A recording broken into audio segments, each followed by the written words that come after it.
Nah, di Indonesia kita ngomongin konteks ya regulasi dan juga pajak, oke? Dan ini terkait dengan legalitas, keamanan platform ya, dan juga biaya pajak yang harus kita tanggung. Jadi harus paham ya teman-teman, status kripto di Indonesia itu bukan alat pembayaran yang sah. Jadi hati-hati ya kalau teman-teman membeli sesuatu ya, atau melakukan transaksi dengan orang, terus kemudian pakai USDT, nanti transaksi itu tidak diakui. Dan ketika itu tidak diakui ya, teman-teman bisa bermasalah ya secara perdata. Jadi di sini kripto itu diposisikan sebagai perdagangan ya, komoditas atau aset keuangan digital. Jadi harus dipahami ya bahwa ini sebagai aset yang bisa diperdagangkan. Sama seperti komoditas ya, sama seperti emas, sama seperti perak.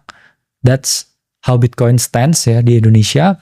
Dan pengawasan ya beralih ke otoritas jasa keuangan yang mana akan ya selalu berdampingan dengan aset kripto ke depannya sesuai dengan inovasi yang terjadi di industri ini ya. Jadi di sini kalau kita lihat juga OJK ya ini menerbitkan ya whitelist ya perdagangan berizin dan harus ya bertransaksi dengan entitas resmi. Nah, ini masalah pajak ya.